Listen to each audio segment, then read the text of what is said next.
souhaite la bienvenue, donc, au nom de l'Isanga, à cette journée particulière, une journée un peu spéciale, puisque c'est la journée de notre naissance officielle. Donc pour nous, c'est un moment important. Comprenez nos émotions. Donc voilà. Vous avez tous, je pense, reçu le programme. Donc nous allons essayer effectivement de ne pas être trop long. Donc le déroulement de l'après-midi, selon le programme, va être simple. Donc je vais passer la parole à mes collaborateurs dans un premier temps. Et puis nous commencerons avec le premier exposé, ou plutôt le premier entretien. Donc vraiment c'est un honneur pour moi de pouvoir avoir une petite conversation avec le professeur Bilolo. Et à la suite de ça, bien sûr, l'essentiel c'est que nous puissions échanger. Nous ne sommes pas là pour suivre des exposés rigoureusement, religieusement, comme à l'école. L'important c'est qu'on échange, qu'on puisse parler. C'est ça aussi, cette dynamique que nous voulons impulser. Vivre la politique autrement, c'est aussi ça.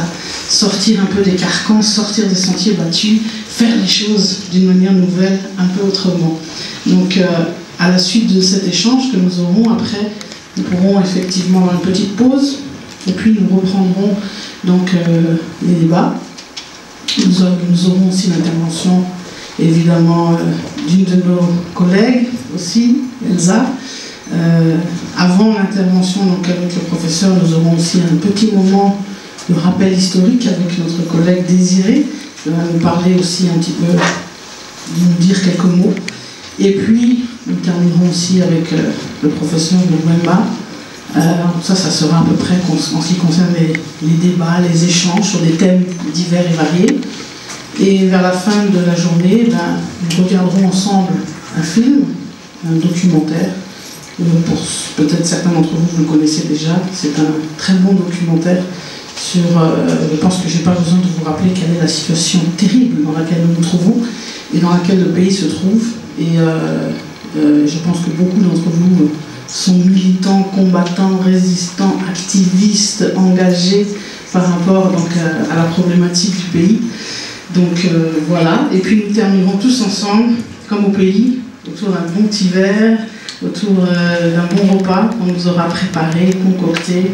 Ça nous permettra de continuer à échanger, parler, pour continuer dans ma solo. Donc, parce que voilà, c'est ça que nous souhaitons faire. Alors sans plus tarder, je vais donner la parole tout d'abord à Jean-Pierre, notre coordinateur exécutif, qui va un peu vous dire aussi quelques mots.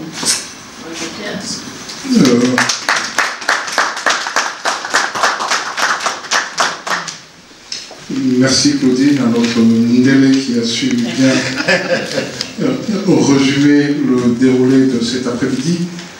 Voilà, nous vous remercions au nom de l'Isanga, à tous ceux qui, ici, je crois que nous partageons un souci qui est de voir le Congo, la République démocratique du Congo, un pays, je crois, qui nous est très cher parce que pour beaucoup, nous sommes issus de ce pays, mais au cœur de l'Afrique, ce pays qui se meurt, n'est-ce pas?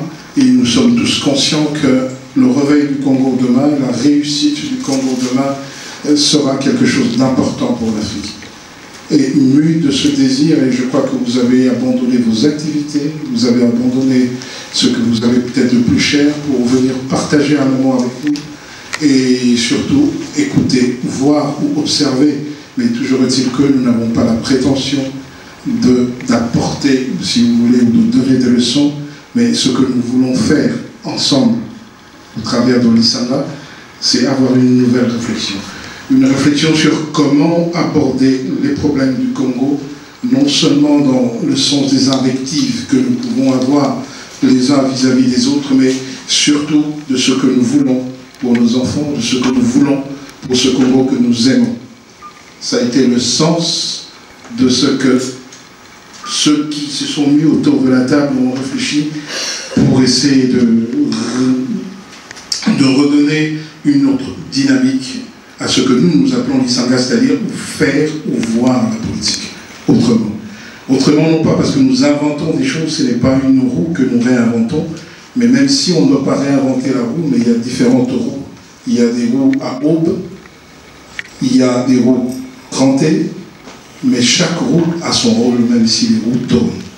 Et nous pensons amener, je dirais, une réflexion par rapport à ce que doit faire l'élite congolaise, doivent faire les Congolais pour que ce pays enfin sorte des ornières dans lesquelles nous sommes, que nous changeons un peu, je dirais, les rubriques des journaux et que ce ne soit plus dans les désolations, mais qu'on parle enfin d'un Congo que beaucoup ont rêvé, prospère et qui soit réellement le moteur de l'Afrique.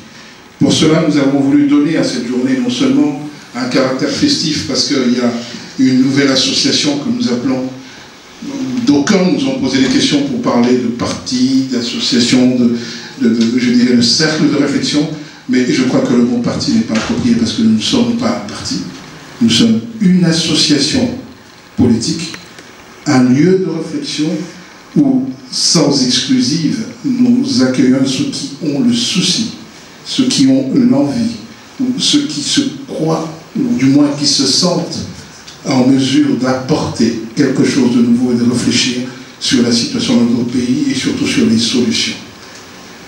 Nous avons voulu impulser au travers de cette journée des réflexions. Vous verrez les thèmes qui seront abordés par le professeur Bilolo et ensuite par le professeur Mvemba. On commence par les constitutions. Un État qui se construit, certes, il y a un caractère juridique du Congo qui est né, certes, par la volonté des puissances occidentales en 1885.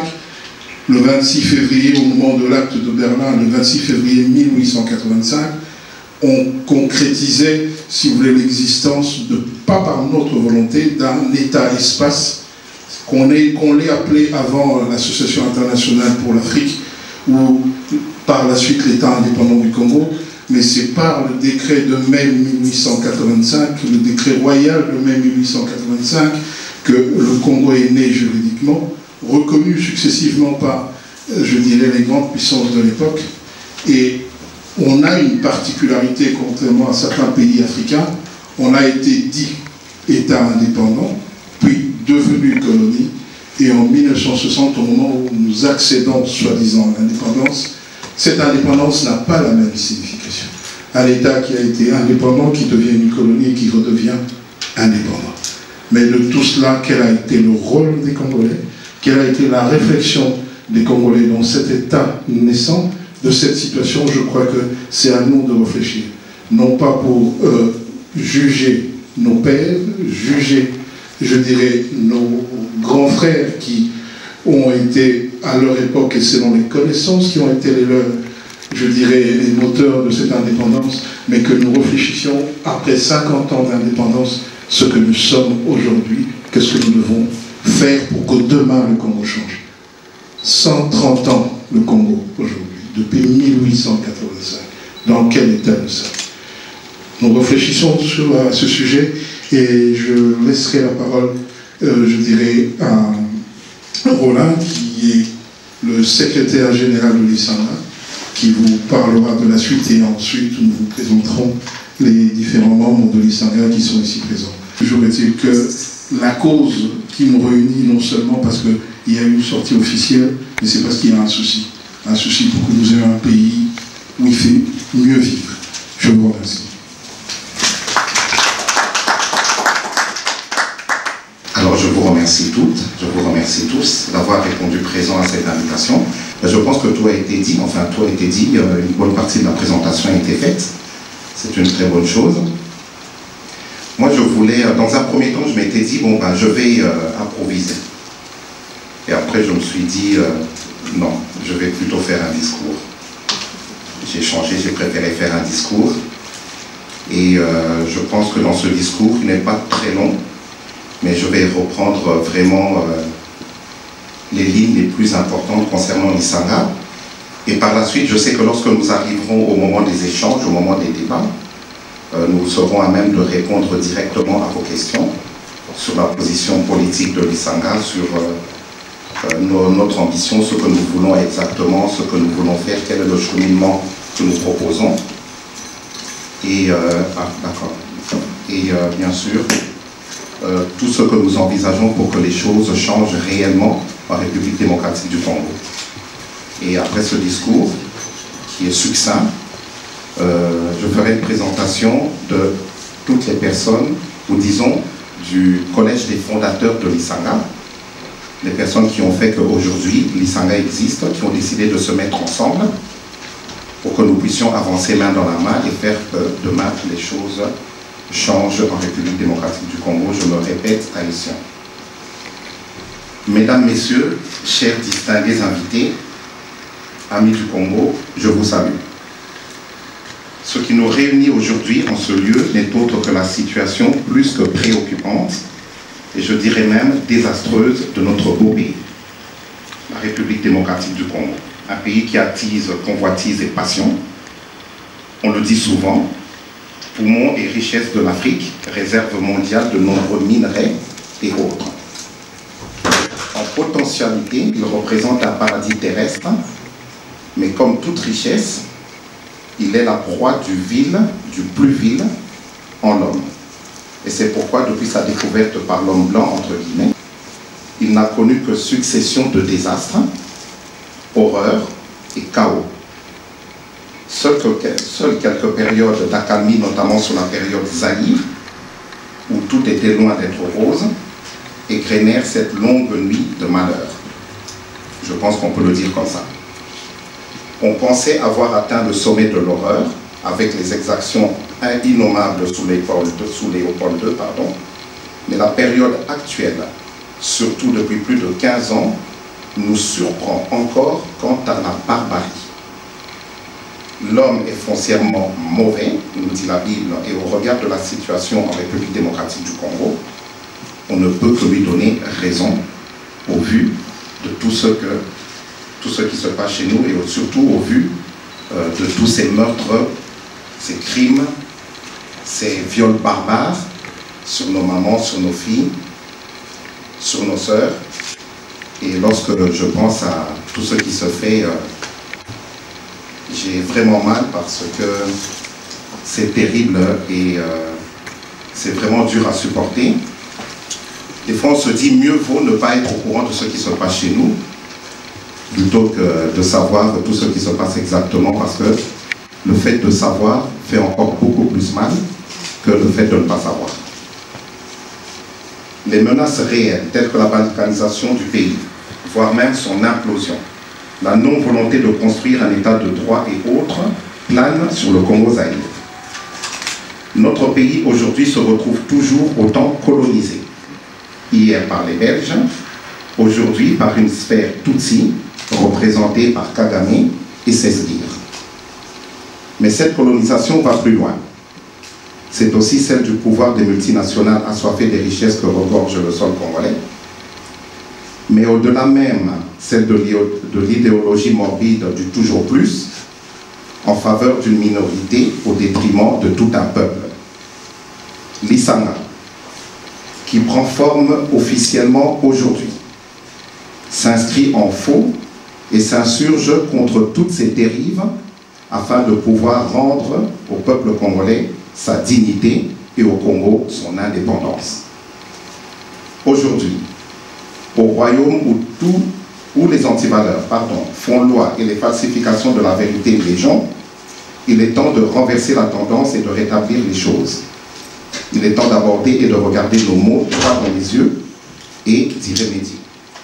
À commencer par cette non-transmission de l'histoire du pays aux générations futures, ainsi que cette faculté incroyable de vivre dans un no man's land, vierge de toute valeur où seul compte le hic et le nunc, le ici et maintenant. L'Isanga veut s'inscrire dans un combat de rééducation des masses, laissées trop souvent dans l'ignorance et anesthésiées par des valeurs suicidaires. C'est aussi impulser l'apprentissage politique d'un genre nouveau, différent de nos aînés, où la notion de l'intérêt supérieur de la nation prime sur les désirs individuels, où la morale a sa place et sert de garde-fou, où la notion d'histoire ne reste pas lettre morte, nombre de nos chefs d'État disparus créèrent de leur vivant l'illusion qu'ils dialoguaient avec l'histoire, alors qu'ils ne faisaient que monologuer devant elle. Ce qui transcende et commande la politique, c'est la morale et l'histoire. Lisanga, faire la politique autrement, c'est aussi prendre conscience que nous ne vivons pas seuls sur une île déserte, mais dans un environnement où la maîtrise des contextes géopolitiques est fondamentale. Retrouver un équilibre sain et acceptable pour tous, telle est notre devise. Nous sommes bien conscients que c'est un travail de longue haleine et qui demande une vigilance de tous les instants. Mais c'est un chemin rude, celui qui mène au sommet, où ceux qui sont en tête, les cadres, doivent surmonter la lassitude des incompréhensions, la tristesse des désaffections, traverser les déserts de l'ingratitude, repousser les pierres de la calomnie et même prévoir les embûches de la trahison. Alors luttons, choisissons nos objectifs, luttons contre une société d'irresponsabilité où l'individu se déchargerait de tout sur l'État, sauf le soin de le critiquer. Luttons contre le reniement ou simplement l'oubli des valeurs suprêmes sans lesquelles l'homme n'aperçoit ni raison ni but à sa vie. Luttons contre la démagogie, contre toutes les démagogies. Celui qui veut servir son peuple doit d'abord savoir prendre le risque d'être impopulaire. Les événements se chargeront rapidement de lui rendre la vraie popularité, celle du succès. Avec Lisanga, nous tenons l'avenir de la patrie. Aujourd'hui comme demain, nous sommes l'avant-garde et l'encadrement de cette armée dont le nombre ne dépend que de notre ardeur et de notre dévouement. Lisanga est aussi pour nous un garde-fou contre ce qu'il peut y avoir en chacun de nous de faiblesse, d'égoïsme ou d'irréflexion. C'est dans le combat que Lisanga trouve sa dignité. C'est dans la victoire que Lisanga savourera brièvement le bonheur, car toujours vigilant sur les combats à mener. Oui, Lisanga, c'est la défense et la promotion des valeurs, comme l'honneur, l'intégrité, la fierté, l'abnégation, l'unité, la souveraineté nationale, l'innovation et tant d'autres. J'aimerais insister sur le point de l'abnégation. Parce que quand on parle d'abnégation, beaucoup de personnes dans le combat, je l'ai remarqué au fur et à mesure que nous avions des discussions. Hier encore, j'ai été invité pour échanger sur le Congo. Lorsqu'on parle d'abnégation, ça veut dire qu'on met en avant les autres. On met en avant le peuple congolais, on met en avant le Congo. On travaille en se disant que tout ce qu'on est en train de faire, ça va d'abord servir à la nation, ça va d'abord servir au peuple, et ensuite, bien entendu, ça va servir à l'individu que nous sommes. C'est cela l'abnégation. Combattre, se battre, faire des efforts, des sacrifices, sans attendre rien en retour, mis à part le bien-être du peuple congolais et l'essor de la nation. C'est sur ce point-là que j'avais insisté hier lors des débats et je voulais aussi attirer votre attention sur ce point-là aujourd'hui. Je pense que nous allons en débattre encore tout à l'heure, notamment avec le professeur Étienne Moukwemba.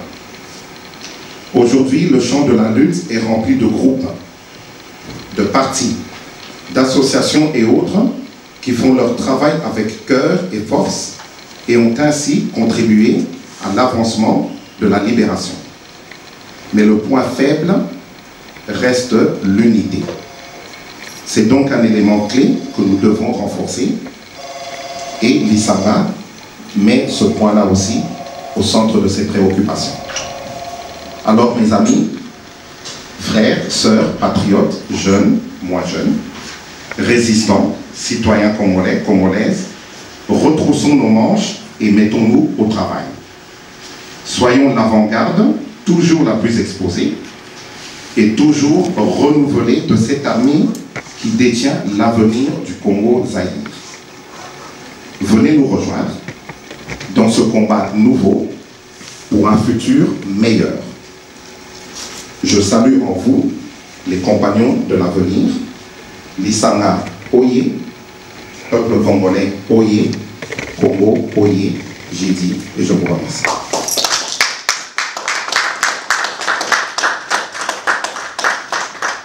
Alors le groupe Lisanga, comme je vous l'ai dit tout à l'heure, nous sommes des compatriotes qui avons décidé tout simplement de nous mettre ensemble pour travailler pour l'essor du Congo et pour le bien-être du peuple congolais. Alors, je vais commencer par Claudine.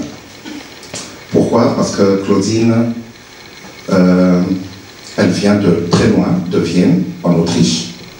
C'est bien ça, je ne me trompe pas, parce que je n'étais pas fort en géographie, moi, à l'école.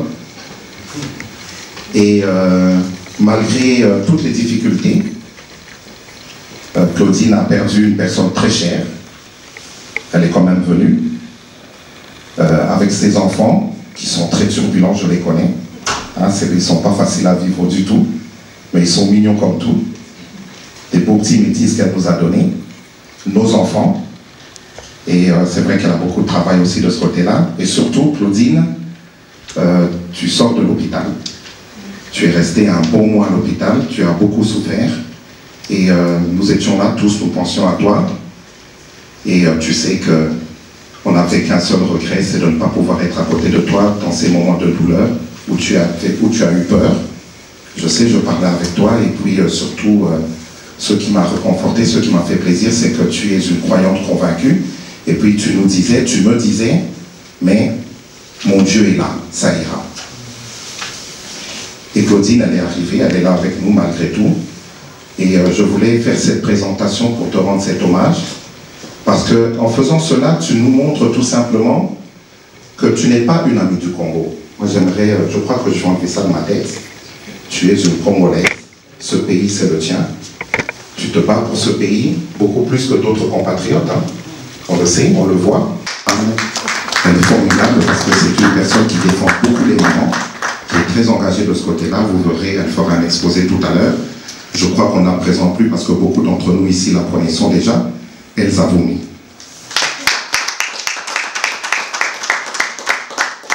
Et Elsa, elle est notre directrice exécutive nationale chargée de la communication au niveau de Lisanga. Nous avons ensuite notre jeune frère, Désiré Maki. Lui, ce que j'aime chez Désiré, c'est sa conviction et sa détermination. Et c'est un jeune frère qui, par ses interventions, lorsque nous avons des réunions, est toujours fougueux, est toujours fort, et il nous entraîne toujours dans cette, dans cette façon qu'il a de voir les choses. Il met de l'énergie, et des fois il nous réveille tous lorsqu'on a tendance un peu à s'endormir. Merci Désiré. Et Désiré, il est le chargé, d'ailleurs les autres structures, les autres associations vont le connaître de plus en plus parce que c'est lui qui est chargé au niveau de l'Isanga des relations avec les associations et les partis politiques. Et je vois notamment nos frères du RCK qui sont là et je pense que par l'avenir ils pourront échanger ensemble. Ensuite, nous avons une personne qui vient d'assez loin aussi, ça m'a fait penser aussi à ce que j'ai dit tout à l'heure concernant Claudine. Vous le verrez de vous-même, il a eu un accident, il est endeuillé aussi, mais pour le Congo, pour l'Isanga, il a tenu à être là et à prendre toute sa place. Ce que j'aime bien chez lui, c'est que c'est toujours la personne qui nous recadre. Lorsqu'on a tendance à s'écarter de la vision de l'Isanga, par ses interventions, hop, il nous recadre, il nous remet dans le droit chemin. C'est Claude Wami Bilekan.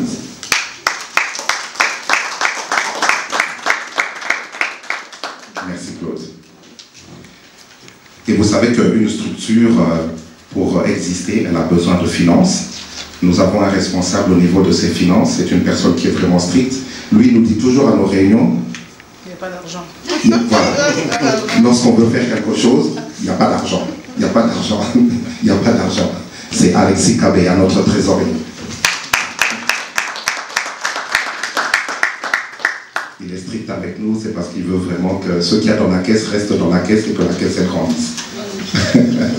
Voilà, j'ai oublié personne, je pense. Si, oulala, attendez, c'est parce qu'il est en train de sortir, de rentrer. Nous avons des jeunes qui sont dans les sagas, qui sont chargés du protocole, de la sécurité, de l'intendance. Et voilà, Jean-Rémy Mena Fougéry.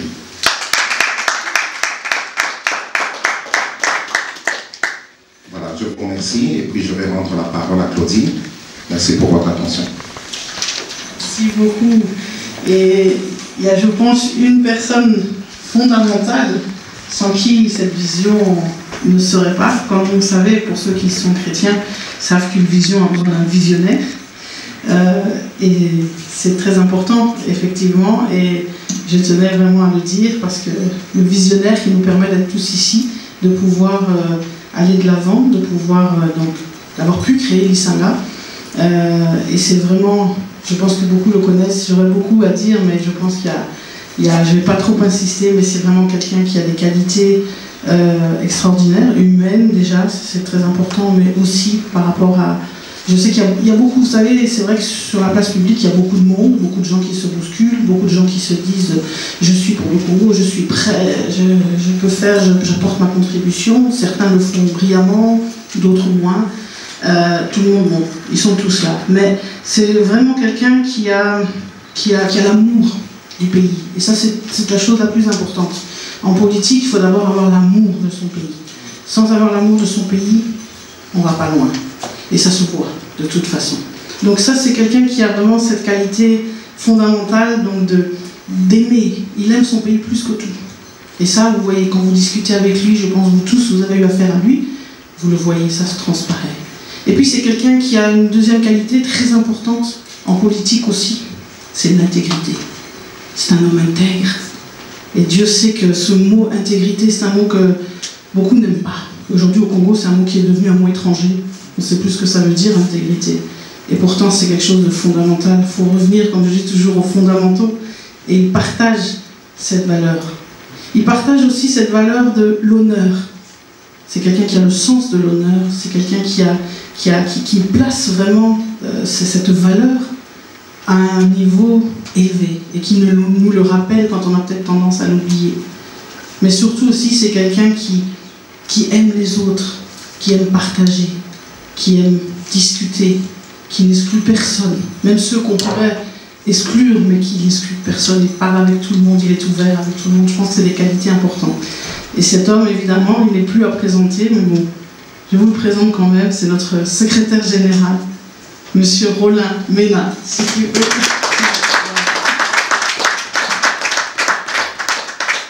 Donc voilà, je pense que vous avez un petit peu un aperçu de ce qu'est l'Isanga.